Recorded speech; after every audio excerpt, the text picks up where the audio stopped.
నేరస్తులని ఎవ్వరిని వదలమని ఏపీ హోంమంత్రి వంగల్పూడి అనిత మండలిలో స్పష్టం చేశారు. మహిళలపై నేరాలు తగ్గాయి అన్నారు. గంజాయి నిర్మూలన కోసం ఈగల్ కార్యక్రమాన్ని ప్రారంభించామన్నారు. గత ప్రభుత్వం దేశ పేరుతో 5 ఏళ్ల పాటు ప్రజలను కేంద్ర ప్రభుత్వాన్ని మోసం చేసిందని చెప్పారు. శక్తి యాప్ తీసుకొచ్చి సర్వైలెన్స్ పెంచి నేరాలను తగ్గిస్తున్నామని తెలిపారు. పోక్సో కేసుల్లో 3 నెలల్లోనే శిక్షలు విధించేలా చేశామన్నారు వంగల్పూడి అనిత. కష్టం కాదు అధ్యక్ష.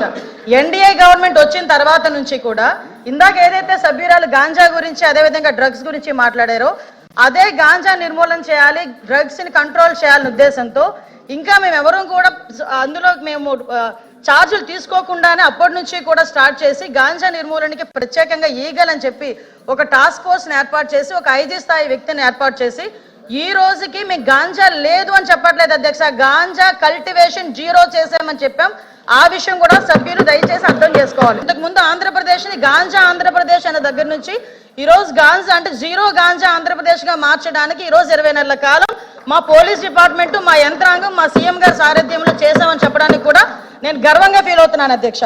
అదేవిధంగా మీ శక్తి యాప్ ఇంతకు ముందు దిశ యాప్ అని చెప్పి పెట్టి దిశ చట్టం అని చెప్పి సుమారుగా 5 సంవత్సరాలు కూడా మహిళలను మోసం చేయడమే కాకుండా ఆఖరికి కేంద్ర ప్రభుత్వాన్ని కూడా మోసం చేసే పరిస్థితి దగ్గర నుంచి ఈ రోజు శక్తి యాప్ ని మేము ఏర్పాటు చేసి ఆ శక్తి యాప్ లో సుమారుగా 16 పారామీటర్స్ ని ఏర్పాటు చేసుకుని దానికి సపరేట్ గా women and child safety wing ని ఏర్పాటు చేసుకుని ఒక 5 స్థాయి వ్యక్తిని దీనికి కూడా మేము ఏర్పాటు చేసుకుని వాళ్ళ ఒక ఆఫీసర్ని అలొకేట్ చేసి ఉమెన్ అండ్ చైల్డ్ కి సంబంధించి సేఫ్టీ విషయంలో ప్రత్యేకంగా ఒక విభాగాన్ని ఏర్పాటు చేశాం. తీసుకుంటున్న చర్యలు అధ్యక్ష ఈ రోజు high priority women security, high priority child security. POCSO కేసుల్లో ఈ రోజు నేను చెప్తాను అధ్యక్ష 3 నెలల కాలంలోనే శిక్ష పడిన సందర్భాలు కూడా ఉన్నాయి. కన్విక్షన్ రేటు కూడా 50% పెంచుకున్నాం అధ్యక్ష. ఈ రోజు 506 మందికి కన్విక్షన్ పడితే అందువల్ల 9 మందికి మరణ శిక్షలు విధించాం అధ్యక్ష.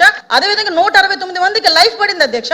ఈ రోజు కన్విక్షన్ రేట్లు పెరిగినాయి. పోక్సో కేసుల్లోని ఈ రోజు మేము స్పీడ్ పెంచుకున్నాము.